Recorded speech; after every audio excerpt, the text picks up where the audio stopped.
The year of efficiency is here again for Meta Platforms.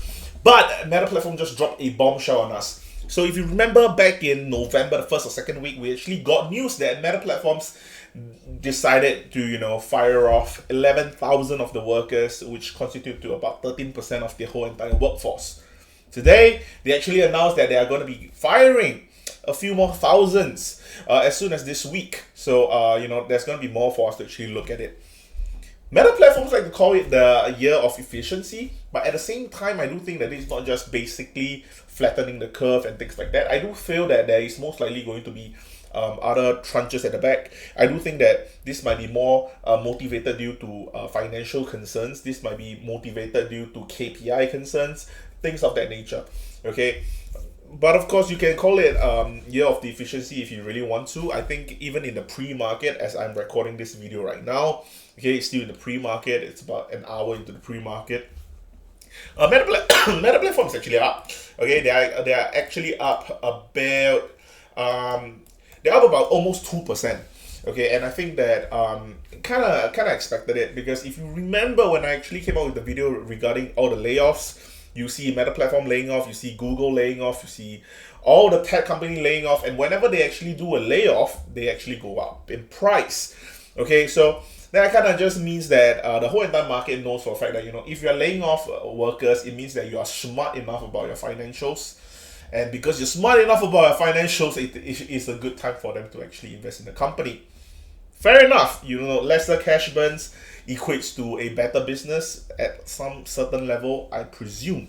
Okay, so anyway, I'm going to be going through this article from Bloomberg. Okay, so over here you can see Facebook and Instagram planning a fresh round of layoffs and will cut thousands of employees as soon as this week, according to people familiar with the matter.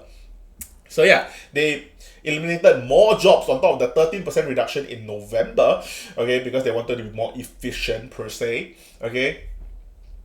Let's see. They've been working to flatten this organization, giving buyout packages to managers and cutting whole teams it deemed non-essential. Okay, so like I said before, I think this is kind of exactly what I was talking about. The imminent round of cuts is being driven by financial targets and is separate from the flattening, said the people who asked not to be identified discussing internal matters. So like I said earlier, I do think that it's mainly going to be talking due to the fact that it's going to be about financial targets. But at the same time, I don't think it's going to be financial situation, simply because Meta Platforms just announced a $40 billion buyback. So to be able to announce a $40 billion stock buyback for the company, I don't really think that financial targets is that big of an issue for them. Okay, but there's something interesting at the end of the article that I thought that was pretty funny to me. Okay, if anything. Excuse me. Alright, so you can see slowdown in advertising revenue, and it has shifted focus to a virtual reality platform called the Metaverse, and has been asking directors and vice presidents to make a list of employees that can be let go, the people said. So like I said before, I do think that the advertising whole entire advertising industry right now is actually going downhill. If you look at Google, you look at Meta platforms, you look at Snapchat, you look at Pinterest, you look at any of those social media companies, they're all getting hit by this whole entire advertising shift.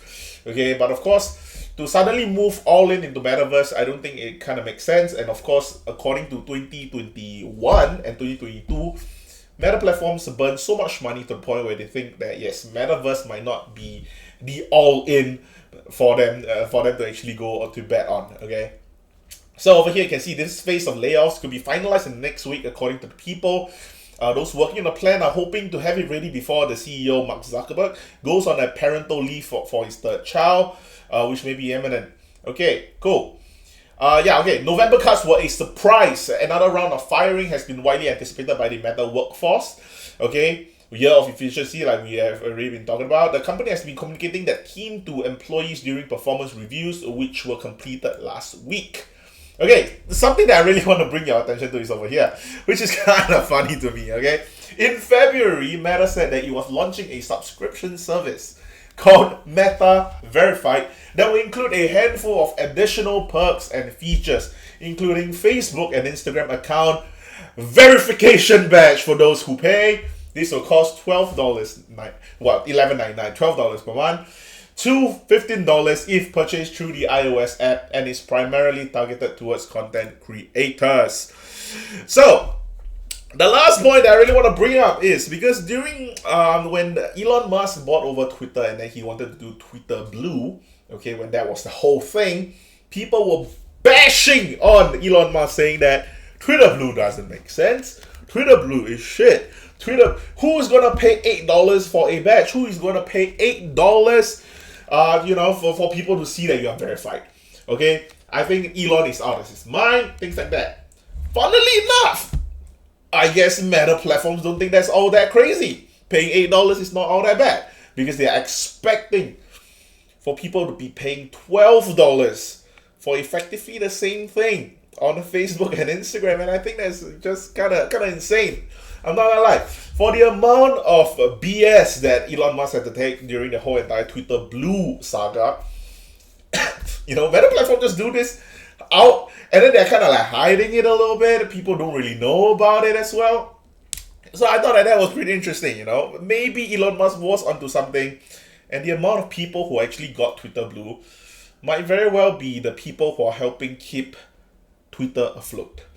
And of course, those people might also be paying for this $12 a month or $15 a month on Facebook and Instagram and hoping to keep Meta platforms afloat. So yeah, maybe this might be the next tranche for us to actually move forward in the advertising play. Okay, for all these social media platforms, all of them are gonna start having a subscription service to ensure that you are verified. We're gonna ensure more people see your content and things like that. I don't know. I feel that eventually social media is just going to be this huge newspaper, and whoever who pay the most gets to be at the front page and things like that. Okay, but I think that eventually they might actually continue on with how Elon Musk intends to do it, which is people who want to advertise on Twitter needs to have Twitter Blue, and that kind of in that sense you are actually investing money for you to actually possibly make money. I can see Meta platforms doing that as well. I can see a lot of Facebook creators, Instagram creators doing the same thing. Okay, I thought that is pretty interesting. I'm not gonna lie. Okay, when I first heard of the Twitter Blue, I thought it was truth be told, I actually thought it was alright. But then the thing is that my mind was kind of changed when I read through a lot of tweets on Twitter. People were saying that Elon Musk was stupid for thinking that way. And my mind was kind of changed. And then afterwards, when I started to see what Elon Musk added to Twitter Blue, such as like ensuring that if content creators want to make advertising money, they need to get Twitter Blue. And I think that from a company perspective, if Twitter revenue is going down, a subscription service to ensure that your core audiences actually stay on the platform, that isn't exactly that bad of a deal. Okay, and honestly speaking, people are saying that they're gonna be killing free speech and things like that. I don't really care. I think that I'm in Singapore, we don't have free speech. I don't care. So I think for Meta platforms, for them to be actually doing what they're doing might be quite interesting, which also means that I might very well have to start looking for a entry into Meta platforms very soon. But yeah, I think this is pretty cool. I'm not gonna lie.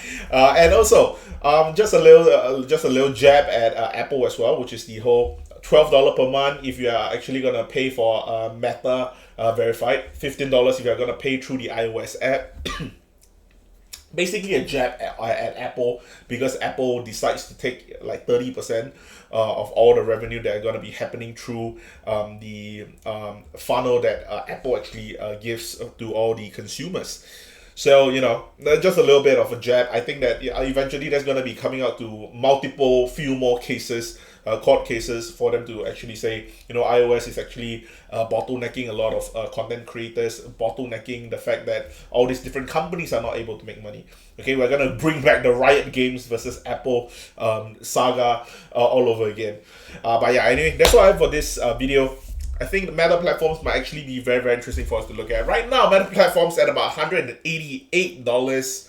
I'm not sure. Maybe I'll look back on this video 3 months later, and then I'll see Meta platforms back to $150. At the same time, 3 months later, I could see Meta platforms go back to about $210. I don't know. But anyway, that's all I have for this video. Thank you so much for watching, and I'll see you guys in the next one.